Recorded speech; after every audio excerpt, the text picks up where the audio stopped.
Chaos, the god of destruction, is to this day one of the most known villains in the Sonic series. This is most likely due to a lot of factors. He was part of the very first 3D Sonic game. He's part of Sonic Adventure, which is still one of the most popular games in the series.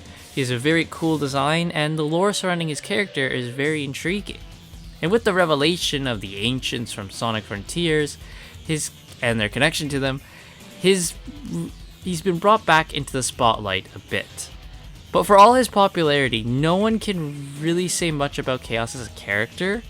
He's just kinda water guy who wants the Chaos Emeralds and becomes a giant water dragon thingy. His motivation for wanting to do this isn't really clear. I mean, we get that he might want some revenge for Tikal, and maybe to protect the Chao a bit, but that's really it. Well, we might finally have our answer to what Chaos's motivation was, and more about his state of mind and overall his character. In a recent episode of the Bumblecast, Ian Flynn was asked if Chaos was ever held accountable for his actions in Sonic Adventure. I mean, the guy destroys an entire city, and he causes Angel Island to fall out the sky and crash. So, yeah, that's a lot that he did wrong. How much culpability, if any, does Chaos have for both his omnicidal rampages? Even when not in perfect Chaos form, he's lucid enough to work with Eggman until he can obtain the Chaos Emeralds again to continue his massacre. I can't help but feel that Chaos is an evil character who gets off scot-free at the end of Sonic Adventure. This is, I think, going to largely vary on how your own morals play out. From my understanding, Chaos is more of a force of nature, not really capable of complex or deep thought.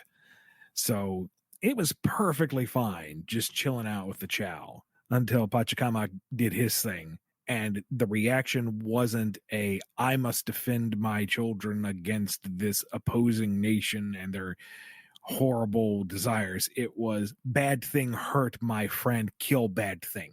And then Tikal said, please stop, and put a pause on it. And then Eggman let him out. And the previous thought of kill things was still running. Large man give emerald, make kill thing easier. No allegiance, no greater cunning, just man give emerald hit thing. And then Sonic and company would continually pummel it, so it would have to recover, and then would come back with was hurt, now better, kill again. It wasn't until Super Sonic was able to neutralize that festering primordial anger to bring him from 100 back down to 0% that he was just placid.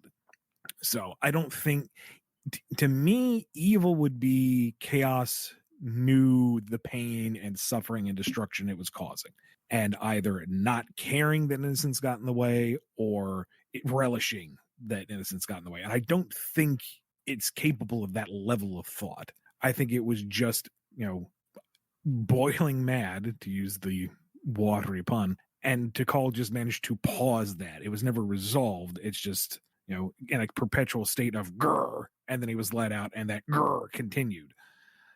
Now, whether or not that makes him culpable, your mileage will vary. Yeah. I think it's more like he's a force of nature. Sorta. Yeah. He has some cognitive abilities, but not like, it doesn't think that far ahead. He has some, he's somewhat feral. Yes.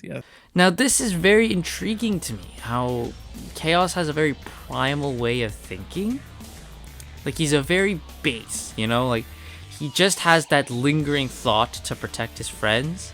And like Ian said, he's a lot more animalistic. And the fact that he doesn't really have that much cognitive thinking it's very interesting to me. He's not this evil creature that wants to destroy the world just because he's operating on a more feral, primal state of mind. Now, this may change how you perceive Chaos as a character. Or Chaos as a whole. It kind of does for me. I mean, I liked Chaos. I thought his design was cool. He's a water creature that becomes more and more monster-like as he consumes more and more Chaos Emeralds. And I think a more modern look for him would be really cool to see, and it would show his more grotesque features a lot better.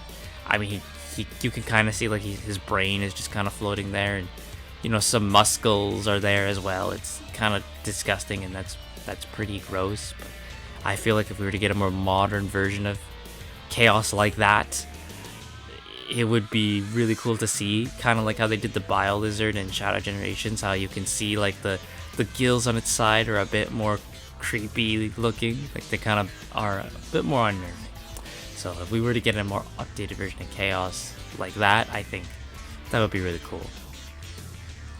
But anyway, that's all I really wanted to talk about. I just thought that this was a very interesting thing that Ian said about Chaos, and you know, it did change a bit how I thought of him. Like, oh wow, so he's not really that evil. He's very base and feral.